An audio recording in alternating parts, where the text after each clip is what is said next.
Welcome. आज हम आपको ज्यामिति अवधारणाएं, ये लेसन में कई हैं। इसे पिछले एपिसोड ये लेसन यही था, लेकिन आज थोड़ा सा और आगे बढ़ाते हैं कि पिछले एपिसोड में आपने देखा था कि यदि किसी तल पे 2 पॉइंट हैं तो उससे हमें अनेक समतल प्राप्त होते हैं, और यदि किसी तल में जिसमें कि 3 बिंदु ऐसे हैं जो एक रेखा में नहीं है, यानी कि 3 बिंदु कैसे असंरेखीय हैं, एक सीध में नहीं है, तो जब इस प्रकार के बिंदु होते हैं तो उनसे केवल एक ही समतल प्राप्त होता है। ये पिछले एपिसोड में हमने आपको बता दिया था। अब हमारे पास समतल मिल गया है। अब समतल मिल गया है तो समतल में कुछ काम होना चाहिए, तो चलो काम करते हैं।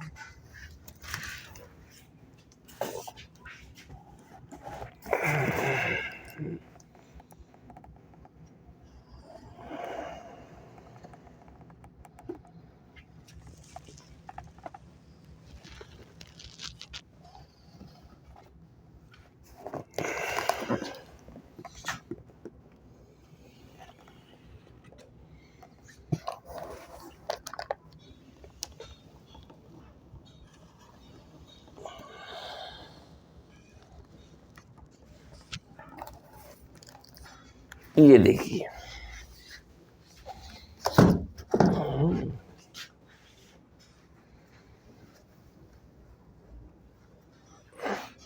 तो ये हमने देखो ये डायग्राम बनाया है ना। तो ये हमारा क्या है, वो जो था ये हमारा घनाभ भी है। ऐसे घनाभ का आकार ऐसे ही होता है ना। जितने भी आपने कभी मैथमेटिक्स में पढ़ेंगे तो ये घनाभ भी कैसा होता है, ये जो डिब्बे हैं ना ऐसे घनाभ भी है। तो इसमें क्या होता है कि इसकी ये जो भुजाएं हैं, ये लंबाई ज़्यादा होती है, चौड़ाई कम होती है, और ये भुजा बराबर होती है, और ये भुजा बराबर होती है। आमने सामने की भुजाएं बराबर होती हैं, और उनमें क्या होता है कि लंबाई ज़्यादा होती है, चौड़ाई कम होती है। ठीक, तो जब इस टाइप के जो है कोई घनाभ भी होते हैं, उनको चारों ओर से जो है, यानी पेंसिल हो या पेन से अगर ऐसे फिराते हैं तो उससे क्या होता है, हमको एक आयत प्राप्त हो जाता है। क्या प्राप्त होता है? आयत। अब यदि ये जैसे मान लीजिए घन है, घन आपने देखा होगा कि जो लोहार होते हैं ना, जो उसमें हथौड़ा होता है उसमें खूब बड़ा सा घन होता है, वो एकदम चौकोर होता है, ऐसे घन चारों, मतलब ऐसे इस टाइप का घन होता है ना। तो जो घन होता है ऐसे, ये ऐसे होता है घन,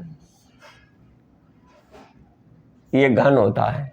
और इसी में जो है जब बंधा होता है उसी से क्या करते, पीटते ना, तो जिसकी क्या होता है, ये सारे भुजाएं बराबर होते हैं। घनाकार का मतलब जिसकी लंबाई, चौड़ाई, मोटाई सब एक समान होती है। यदि इसके चारों ओर से इसे पेन से घुमाएंगे तो हमको एक वर्ग प्राप्त हो जाएगा। क्या प्राप्त होगा? वर्ग प्राप्त हो जाएगा। अब वर्ग क्या होती है? चारों भुजाएं बराबर होती हैं। और यदि मान लीजिए अपना सिक्का है, जैसे हमारी जेब में पड़ा हुआ ये, और इस सिक्के को यदि हम चारों ओर घुमाएंगे, यदि सिक्के के हम चारों ओर घुमाएंगे ऐसे ऐसे ऐसे करेंगे ऐसे, तो ये हमें क्या मिल जाएगा? ये सर्किल प्राप्त हो जाएगा, जिसको अब कहते हैं वृत्त। ये हमारा वृत्त प्राप्त हो गया। ठीक, ये वृत्त प्राप्त हो गया। तो ये वर्ग है, तो वर्ग की चारों भुजाएं बराबर होती हैं, और ये आयत है, इसकी आमने सामने की भुजाएं बराबर होती हैं। वर्ग में क्या होता है, सारी भुजाएं एक समान एक ही टाइप की होती हैं, लेकिन आयत में क्या होते हैं, ये भुजा ये इसके बराबर, ये भुजा इसके बराबर। ठीक, जिसकी लंबाई ज़्यादा होती है, चौड़ाई कम होती है। ठीक, और आगे एक्सप्लेन करने के लिए बहुत कुछ है कि इसके प्रत्येक कोण देखो 90 डिग्री है, इसके प्रत्येक कोण 90 डिग्री, इसके प्रत्येक कोण 90 डिग्री है ना। तो इन सब के प्रत्येक कोण 90 अंश हैं। तो अभी चूंकि ये हमने कोण वगैरह पढ़ाया नहीं है, तो आगे जब कोण बताएंगे तो सब इसका हम जिक्र करेंगे। तो चलो कोई बात नहीं है, इतना बता दिया। तो हमने क्या किया कि इसको पूरा हमने एक किसी जो है तल में ये हमने डायग्राम बना दिए। तो इसका मतलब ये है कि जब हम दैनिक जीवन में देखते हैं तो क्या होता है, जब कोई तल होता है तो जितनी भी हमारे दुनिया के जितने भी ये चित्र हैं, इमारतें हैं और भूखंड हैं, जो सामने जितनी भी आपको दिख रहा है बना हुआ, तो वो सब एक तली में तो बने होते हैं, समतल में। तो जब समतल में बने होते हैं, और समतल क्या होता है, असीमित होता है, और जितना ये समतल होता है, जितना अब ये सब प्लेन है खूब चारों तरफ से फैला हुआ है, और उस प्लेन को हम अपने वाइट बोर्ड में एज्यूम कर रहे हैं कि वो ये प्लेन है। अब भाई ऐसे होता है प्लेन चारों तरफ से फैला हुआ, तो इसको हम ये मान के चल रहे हैं कि ये हमारा ये वाइट बोर्ड है, ये एक प्लेन है, ठीक। तो ये ऐसे होना चाहिए, तो ऐसे न करके इसको मान लीजिए ऐसे है, तो इसको आप ऐसे ही समझिएगा, प्लेन ऐसे चारों दिशाओं में असीमित रूप से फैला हुआ है। इसमें एक्स और वाई एक्सेस होती है ना, लंबाई और चौड़ाई होती है ना, और ऊर्ध्वाधर ऊंचाई नहीं होती, यानी कि इसमें जेड, जिसको कहते हैं जेड एक्सेस 0 होती है, जेड एक्सेस 0 होती है। ये आप थोड़ा, क्योंकि हमारी क्लास को बड़े क्लास के भी विद्यार्थी देखते हैं, तो आप लोग भ्रम होता होगा कि एक्स एक्सेस और वाई और जेड एक्सेस की बात हो रही है, यानी कार्टेशियन कोऑर्डिनेट की बात हो रही है। तो कार्टेशियन कोऑर्डिनेट के अंतर्गत जेड इक्वल टू 0 होगा, इसमें जेड बराबर 0 होगा, और एक्स और वाई ही इसके अक्ष होंगे, जिसमें हम काम करने जा रहे हैं, जिसमें हम पढ़ाएंगे। और इसी एक्स वाई प्लेन में जो असीमित रूप से फैला हुआ है, उसी में हमारे जितने भी लाइनें हैं, बिंदु है, वक्रतल है, इनका आपस में क्या रिलेशन है, इसका अध्ययन हम करेंगे। तो चलो आज हम चलते हैं कि समतल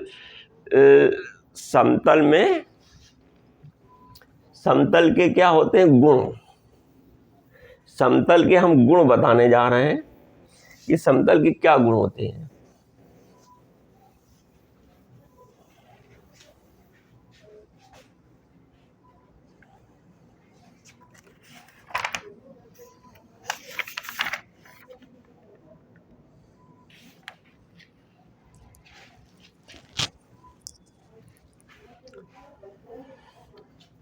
तो समतल के गुण आज हम आपको बताएंगे।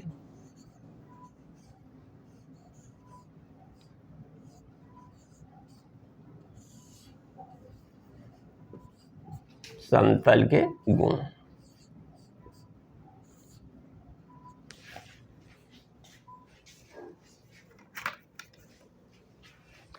तो ये देखिए हमारा एक बिंदु है, ये बिंदु है। इस बिंदु से देखो हम रेखाएं खींच रहे हैं ऐसे,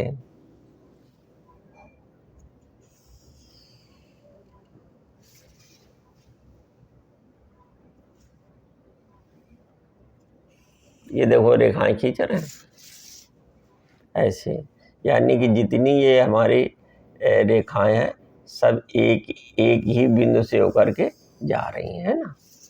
ये सब एक ही बिंदु से होकर के हमारी सब रेखाएं जा रही हैं। तो यानी किसी समतल में यदि एक बिंदु है, तो एक बिंदु से अनेकों रेखाएं, हमारी असंख्य रेखाएं पास हो जाती हैं, यानी गुजर जाती हैं। देखिए ये हमारी रेखाएं हैं, रेखाएं भी असीमित रूप से चारों तरफ से फैली होती ना। ये रेखाओं की डेफिनेशन तो आपको पता ही है, आगे पीछे सब असीमित रूप से फैली होती हैं, बड़ी होती है ना। तो इससे असंख्य हो सकती हैं। अब कहाँ तक बनाएं, तो मान लेते हैं कि चार जितनी बनाएं बहुत ढेर सारी बन जाएंगी, ठीक।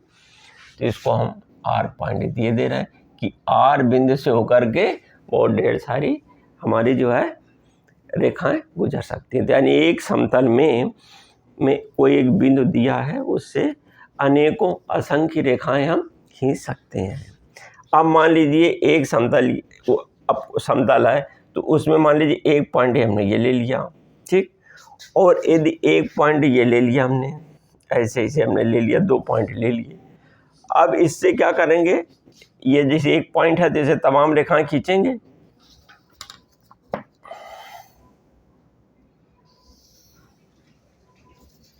ऐसे देखो, ये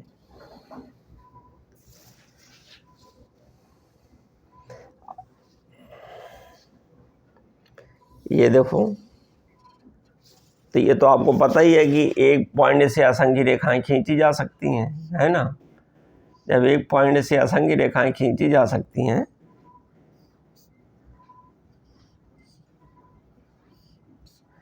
तो अब यहां से भी ऐसे ही है,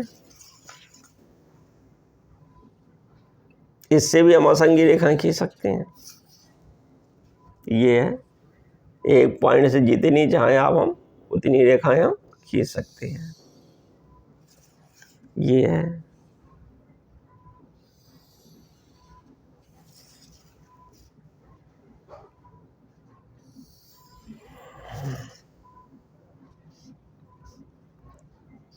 तो आप एक चीज ये देखेंगे कि जब एक बिंदु से असंख्य रेखाएं हम खींच सकते हैं तो खींचने में ये होगा कि एक सिचुएशन ऐसी भी होगी कि जिसमें से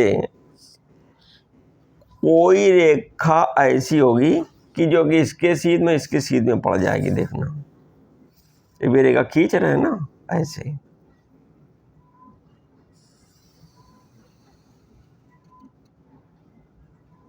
ये देखिए।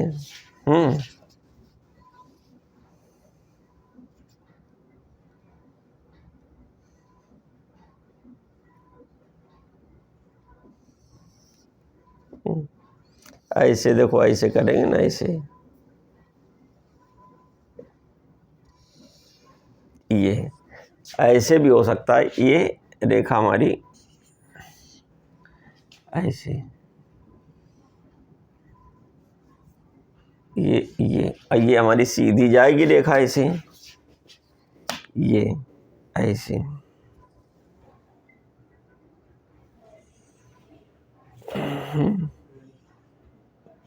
ये और ये, ठीक। और ये हमारी P है और ये क्यूब पॉइंट है और रेखा हमारी L और M। तो यानी कि एक समतल में हमने देखा 2 पॉइंट हैं, इन 2 पॉइंटों के मध्य एक ही रेखा खींच सकती है और नहीं खींच सकती है। देखो, ये और ये इनसे मिलाएंगे तो केवल एक ही रेखा बनेगी। तो देखो, एक ये यहाँ पे खींचेंगे और इससे भी खींचेंगे तो एक ऐसी सिचुएशन आएगी कि इससे होकर गुजरने वाली रेखा, इससे होकर के गुजरने वाली रेखा, जो दोनों एक दूसरे को टैली करेगी। ये आप प्रैक्टिकल करके घर में देख लीजिएगा, ठीक। कभी कभी किया करिए गणित में, तो ऐसा करेंगे तो ये है, तो ये हमारा एक रेखाखंड प्राप्त होगा, यही है ना। तो जब एक ही समतल पे 2 बिंदु दिए हों तो उससे केवल एक ही रेखा खींची जा सकती है। और जबकि आपने क्या देखा, एक बिंदु से असंख्य रेखाएं खींची जा सकती हैं, ठीक। तो चलो इसको बिगाड़ते हैं। एक तो गुण ये हो गया, 2 गुण हो गए कि नहीं गुण हो गए। एक गुण ये हो गया कि एक बिंदु से असंख्य रेखाएं खींची जा सकती हैं। दूसरा गुण ये हो गया कि यदि किसी समतल में 2 बिंदु हैं तो उनसे हो करके एक ही रेखा खींची जा सकती है। गुण नंबर दूसरा। अब हम चल रहे हैं गुण नंबर तीसरा। कौन सा है? गुण नंबर तीसरा। गुण नंबर तीसरा क्या है कि यदि मान लीजिए कोई एक रेखा युग्म है, एक रेखा युग्म दे दिए जाए, यानी कि आपको 2 रेखाएं दे दी जाए और उनके देखिए समतल में क्या गुण होते हैं वो आप बताइएगा। तो मान लीजिए आपको 2 रेखाएं दे दी गई, तो 2 रेखाएं दे दी गई तो हम करेंगे क्या, हम ऐसा भी कर सकते हैं ना कि एक रेखा ऐसे खींचे हम और एक रेखा हम ऐसे खींचे, ठीक। तो ये रेखा है A B C D और ये रेखा ऐसे ऐसे जा रही है ना, ये है रेखा, ये। तो ये ऐसी भी हो सकती है 2 रेखाएं, और एक ऐसी भी सिचुएशन हो सकती है कि एक रेखा हम ऐसे खींचें, ऐसे खींचें, ऐसे, और एक रेखा हम ऐसे भी खींच सकते हैं,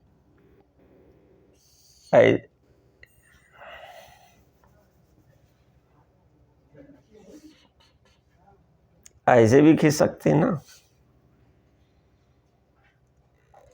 ऐसे भी खींच सकते हैं।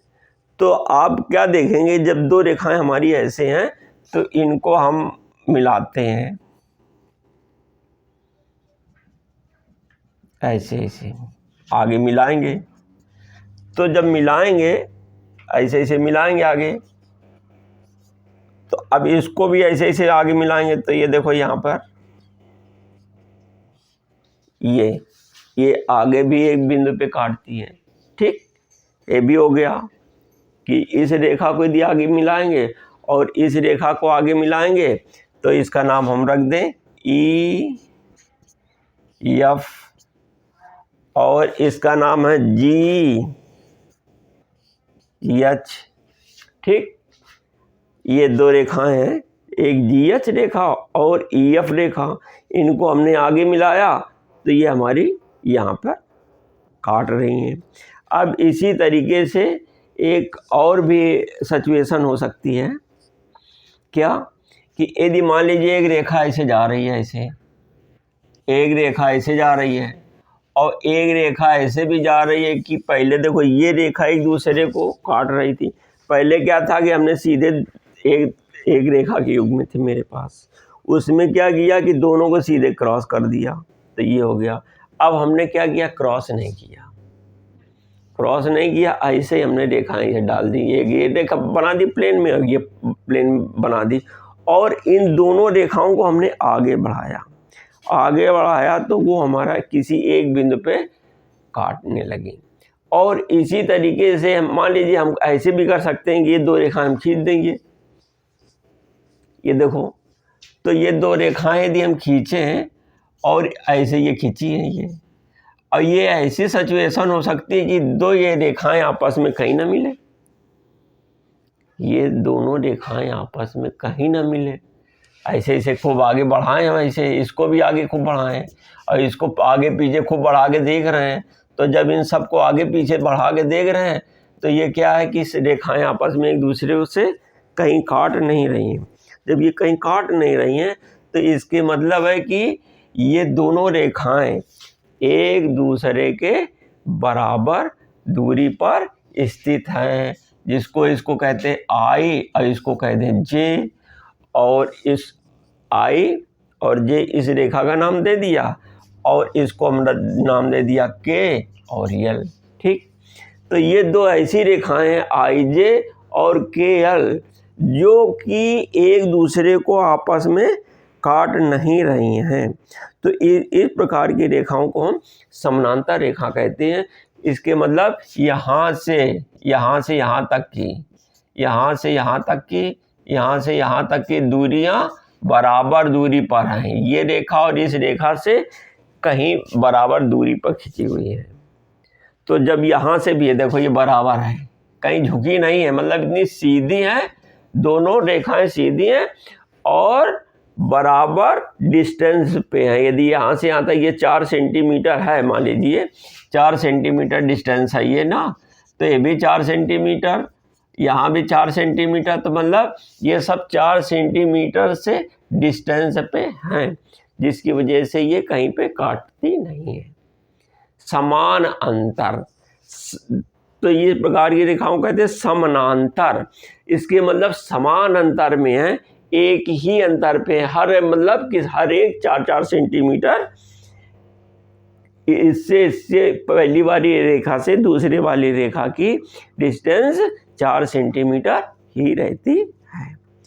तो आपने इस प्रकार से रेखाओं युग्म को देख लिया कि जब दो रेखाएं एक रेखा युग्म होता है, रेखा युग्म मीन्स दैट जोड़ों में यदि रेखाएं हैं, और हमने क्या किया कि प्लेन में अपनी हरकत की, पहले क्या किया सीधे क्रॉस कर दिया, फिर हमने क्या कर दिया अलग अलग छोड़ दिया, अलग अलग छोड़ने के बाद आपस में एक दूसरे को आगे बढ़ाया तो भी ये अपने आप से काट रही हैं। और एक सिचुएशन आई कि दोनों रेखाएं एक दूसरे को कहीं पर प्रतिच्छेदित नहीं कर रही हैं। जब वो कहीं पर प्रतिच्छेदित नहीं कर रही हैं तो इस प्रकार की रेखाओं को हमने समानांतर रेखा कहा। और कभी कभी एक चीज़ और हो सकती है, ये हमने एक प्लेन के गुण बताए, और एक मान लीजिए हम कहते हैं कि दो रेखाएं हैं, एक रेखा इस प्लेन में है और एक रेखा किसी दूसरी प्लेन में है। बात समझे? अगर ये कह दें कि वो आपस में जैसे समानांतर नहीं भी है, जैसे इसमें क्या था समान अंतर में रखा और हमने जैसे ऐसे प्लेन में ऐसे हमने कर दे इसे कोई पेपर ऐसे। अब मान लीजिए हमारी ये रेखा युग्म है, तो यदि मान लीजिए ये हमारे दो तल, अभी हमने क्या किया था एक समतल में किया था, अब ये देखिए हमने दो तल ले ली, ये एक ये तल या ये जो बोर्ड, ये हमारा प्लेन है ना बोर्ड, इसी में ये मान लीजिए पेपर है, तो इसमें मान लीजिए कोई एक रेखा ऐसे है, और ये मान लीजिए हमारा इस तल में है, इस तल में है। अब मान लीजिए इनके जब तल अलग अलग हैं और इन रेखाओं को आपस में ऐसे यदि मान लीजिए आगे पीछे ले जाएंगे तो कोई ज़रूरी नहीं है कि मिलेंगी कि नहीं मिलेंगी, उनके एक विशेष कंडीशन होगी, कोई कभी कभी मिल भी सकती हैं जो भिन्न भिन्न तलों में है ना, और कभी कभी नहीं भी होती हैं, तो उसके लिए एक विशेष अवस्था होगी। तो केवल एक ही तल वाली बात ठीक है कि एक ही तल में स्थित रेखाओं के जो हमने ये तीन गुण बताए थे वही होंगे। और यदि तल भिन्न है तो यदि हमारी ये दोनों रेखाएं, इधर देखिए, यदि मान लीजिए समानांतर नहीं है दोनों रेखाएं, पहले तल और दूसरे तल वाली में, इसके बावजूद भी मतलब टेढ़ी है, मतलब तिरछी भी हैं, इधर ऐसे है, ये ऐसे हैं, ऐसे होने के बावजूद भी ऐसे होने के बावजूद भी एक ऐसे है और एक ऐसे है, फिर भी अगर हम आगे पीछे अलग भिन्न भिन्न तल में है तो वो एक दूसरे को प्रतिच्छेद नहीं करेंगी या कर भी सकती हैं। वो विशेष अवस्था है कि किस कोण पे रखें, क्या करेंगे, बहुत ढेर सारी कंडीशन कि दोनों अगर अलग अलग प्लेन में है कि सिंगल पे है, कितनी डिस्टेंस पे है, ये सब जाने कितनी धारा होंगे, एक विशेष अवस्था होगी जहाँ पर दोनों रेखाएं जो अलग अलग तल में स्थित हैं वो काटेंगी, नहीं तो कोई सवाल ही नहीं है ना। कोई ज़रूरी नहीं है कि वो मतलब ये रेखाएं वो आपस में मिले, अगर जब तल ही आपका अलग हो गया तो कैसे आपस में मिलेंगी, ठीक है। तो कोई गारंटी नहीं है और मिल भी सकती हैं, ये है कि हम अपना दूसरा वाला तल किस सिचुएशन में रखते हैं, इस पे डिपेंड करता है। तो चलो इसके माथा बच्ची में नहीं पड़ते, बस केवल इतना ही करना है, और ये हमने आपको बता दिया, ठीक, बाय।